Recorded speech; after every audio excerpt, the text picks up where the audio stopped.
Now we have John Freisinger up, and he's going to help start out our evening with the presentation that, should kind of tailor the rest of our evening, how to suck less at PowerPoint.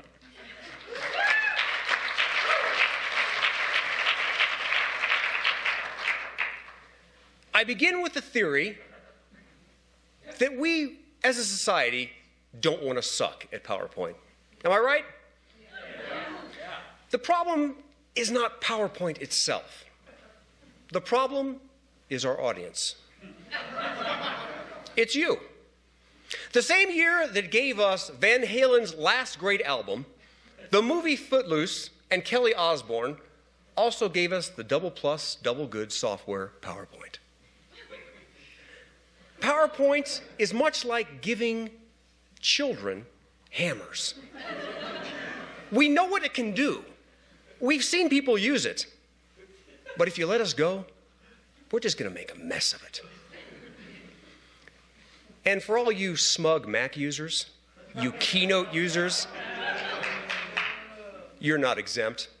Remember that being creative is not the same as being effective.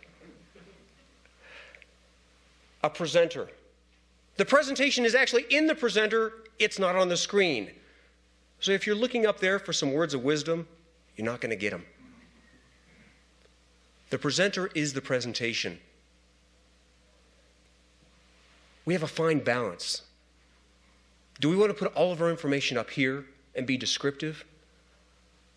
Or do we actually want to find a way in which we can provide some information the audience could actually use? That's the challenge of PowerPoint. Every presenter strives to be remarkable.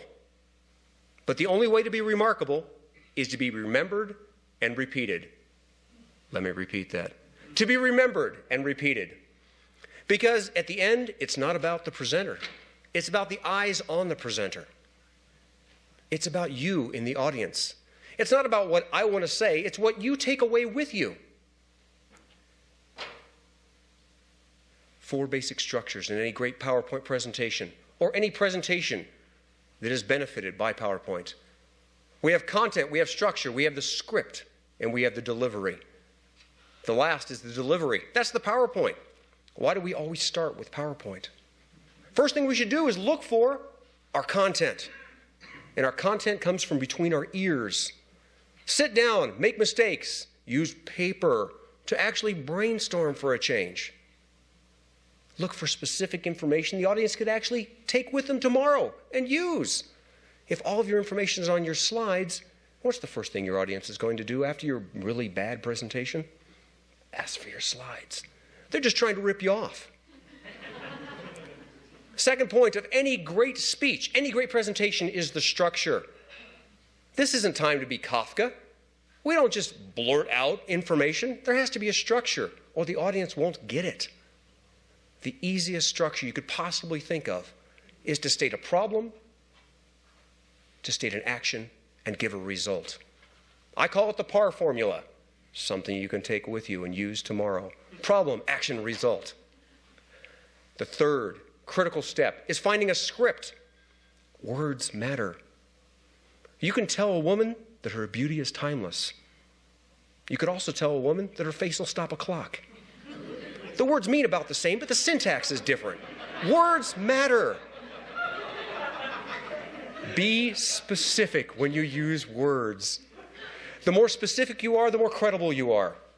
Specificity builds credibility. If you're using too big of words, your ideas are too small. Big ideas demand small words. That's how the audience will grasp them. Big ideas mean little words. The final thing is the delivery. You can practice. You have to practice. Speaking is one of those rare things that you can't get better by visualizing. We all learned from Sesame Street that the best way to learn is to be entertained. If you can couple entertainment with education, we get engagement. And that's really what our audiences are looking for. They want to be engaged with us. So in summation, practice, practice, practice. It's like making love to your spouse. You're not going to get any better by reading a book. You have to do it. And to find out even more information about PowerPoint, my shameless plug, please go out to johnfreisinger.com and download some of the articles and this PowerPoint presentation. Thank you.